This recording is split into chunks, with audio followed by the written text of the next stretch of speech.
Salutations Evelyne. Halloween qui approche. C'est marrant cette période où on aime bien jouer à se faire peur. Ah oui, c'est fascinant cette attraction pour le frisson. D'où ça vient au juste? Justement, c'est un peu ce qu'on a exploré dans l'article qu'on a publié récemment, tu sais, celui avec la sélection de jeux d'horreur. Tout à fait. On a listé 12 jeux de société et jeux de rôle parfaits pour la saison. Voilà. Et l'idée, c'était de creuser un peu pourquoi on cherche cette peur, mais une peur contrôlée, et comment les jeux actuels jouent là-dessus. Parfait. Alors plongeons là-dedans.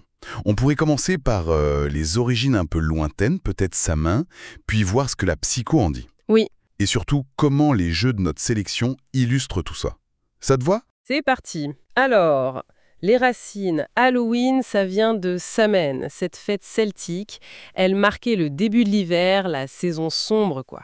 La fameuse nuit où le voile entre les mondes est plus fin. Exactement. On pensait que les esprits pouvaient passer plus facilement, d'où les costumes à l'origine. Pour tromper les esprits ou les calmer, c'est ça et... C'est ça. Et au fond, Halloween, c'est devenu une sorte de permission culturelle pour explorer ce côté un peu sombre, l'étrange. Ok, mais la question reste, pourquoi on aime ça? Avoir peur, c'est quand même pas agréable à la base. C'est là qu'intervient ce concept intéressant de masochisme bénin. C'est Paul Rosine qui a parlé de ça. Masochisme bénin. Oui, l'idée c'est qu'on peut apprécier une expérience négative, comme la peur, parce qu'on sait au fond qu'il n'y a pas de vrai danger. C'est le jeu qui permet ça. Ah, le fameux cercle magique du jeu. On entre dans un espace où les règles sont différentes. Et surtout, où c'est pas pour de vrai. Tout à fait. On est en sécurité, même si on vit des émotions fortes. Et physiologiquement, il se passe des choses aussi, non? L'adrénaline? Bien sûr. La montée d'adrénaline, le réflexe combat-fuite, et puis quand la menace du jeu disparaît ou qu'on réussit quelque chose, hop, soulagement. Et là, c'est plutôt agréable avec la dopamine, les endorphines, c'est presque un high, quoi. C'est un peu ça. Mais attention, cette notion de bénin, elle est subjective. Certains jeux peuvent vraiment bousculer. Oui, c'est clair que tout le monde n'a pas la même tolérance. Mais dans le cadre du jeu, il y a aussi ce sentiment de contrôle, non? Même face à l'horreur, exactement. C'est ce qu'on voit dans beaucoup de jeux de notre article. Affronter des monstres, déjouer des pièges, ça donne un sentiment de maîtrise. C'est une forme de catharsis en fait. On affronte symboliquement ses peurs. Et le faire à plusieurs, ça doit renforcer le truc. Ah oui, partager une expérience intense comme ça crée des liens très forts. On a survécu ensemble, même si c'était juste sur un plateau de jeu. Et ça, les créateurs de jeux l'ont bien pigé. Dans notre article, on a vu qu'il y a plusieurs grandes tendances pour nous faire frissonner. Une qui est très présente, c'est de reprendre les codes du cinéma d'horreur. Carrément. Prends Final Girl par exemple. Oui, celui-là, c'est impressionnant comme il simule un film de slasher. En solo en plus. C'est ça. Tu combines un tueur, un lieu, et ça te fait ton propre scénario de film.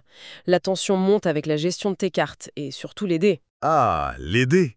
Souvent cruels, comme le hasard dans ces films où le héros trébuche au mauvais moment. Ça capture bien ce côté imprévisible, hein? Absolument. Et puis, t'as un autre style cinématographique avec Nemesis. Là, on est plus dans le huis clos spatial angoissant, type Alien. Survie, coopération, mais avec une méfiance constante. C'est le côté semi-coopératif qui fait tout. Chacun a ses objectifs secrets. Parfois, ils sont compatibles avec le groupe. Parfois, pas du tout. D'où la paranoïa. Est-ce que mon voisin va m'aider ou me planter un couteau dans le dos au dernier moment? C'est exactement ça. La gestion du bruit, la peur d'être contaminé, la suspicion, c'est génial pour créer une ambiance claustrophobe et parano. C'est du masochisme bénin appliqué au groupe, tu vois. On joue à se méfier les uns des autres. Si Nemesis joue sur le danger physique et la trahison, d'autres jeux, comme l'Insondable, vont plus chercher la tension psychologique, la suspicion lente. On est dans l'univers de Lovecraft, là. Tout à fait. Horreur cosmique, folie latente. Dans l'Insondable, il y a des traîtres cachés qui sabotent le navire. Le truc, c'est qu'on contribue secrètement au défi. Donc impossible de savoir qui aide vraiment et qui fait semblant. Voilà. La paranoïa monte puissance 1000, surtout quand on est nombreux autour de la table. La peur devient plus insidieuse, plus mentale. Et à côté de ces jeux qui misent sur la psychologie ou l'action inspirée du ciné, on a aussi trouvé des pépites qui jouent sur l'atmosphère pure. Piège obscur nous avait marqué dans l'article. Ah, piège obscur. Unique celui-là. Ce labyrinthe qui s'efface derrière toi au fur et à mesure que tu avances. Oui, tu n'as que quelques tuiles visibles autour de ta lanterne. C'est hyper oppressant. La désorientation est totale. Et cette esthétique en noir et blanc.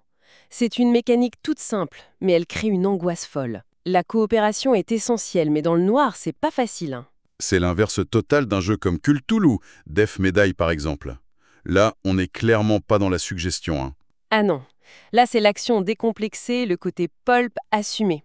On est des investigateurs badass qui vont affronter des grands anciens carrément. Et la mécanique de folie inversée est géniale. Oui, plus tu deviens fou, plus tes compétences deviennent puissantes. C'est un défouloir jouissif et épique. On est loin de la peur subtile, c'est sûr, mais c'est cathartique à sa manière. Et il ne faut pas oublier le jeu de rôle. Le JDR aussi innove beaucoup pour nous faire peur. Alice is Missing, par exemple, c'est quand même fou comme concept. C'est une expérience à part, un JDR complètement silencieux qui se joue uniquement par SMS, en temps réel, pendant 90 minutes. Comment ça marche, la peur, là-dedans? Elle vient de l'attente, des non-dits, de l'impossibilité de se parler directement pour clarifier les choses. Chaque message reçu ou pas reçu fait monter la tension. L'immersion est dingue justement parce qu'elle passe par le téléphone d'un objet du quotidien. C'est très psychologique. On a aussi parlé de l'adaptation de licences fortes comme Alien, le JDR. Oui, une adaptation très réussie. La mécanique de stress est au cœur du système. Plus tu es stressé, plus tu as de dés pour réussir. Mais Plus tu risques de paniquer et de faire une bêtise monumentale. exactement. Ça simule très bien la tension des films. Et le mode cinéma permet de jouer des scénarios one-shot, souvent brutaux et mortels comme dans un film d'horreur. Et pour finir sur les JDR, il y avait Vaesen, ambiance différente là. Oui, on est dans le folklore nordique du 19e siècle. On enquête sur des créatures surnaturelles, les Vaesen. L'ambiance est plus gothique, conte de fées sombres. Il s'agit moins de combattre que de comprendre, apaiser ou bannir. Donc une horreur plus basée sur le mystère et l'atmosphère. Tout à fait.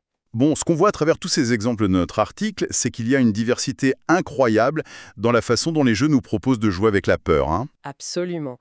De la survie solo tendue à la grosse paranoïa de groupe, de l'enquête feutrée à l'action qui défoule, il y en a vraiment pour tous les goûts de frissons. Pour toutes les envies de cette fameuse peur contrôlée. C'est ça. Jouer à se faire peur, finalement, c'est une expérience qui peut être très riche, socialement, comme on l'a dit, mais aussi pour soi. Et ça nous laisse peut-être avec une dernière pensée. Au-delà du fun et du sursaut facile, est-ce que ces jeux ne nous permettent pas d'explorer, voire d'apprivoiser, quelque chose de nos propres angoisses? C'est une bonne question. Affronter des horreurs sur un plateau, dans un cadre sûr, ça a peut-être une fonction plus profonde qu'on ne le croit. Une question à méditer peut-être, lors de la prochaine partie qui fait peur.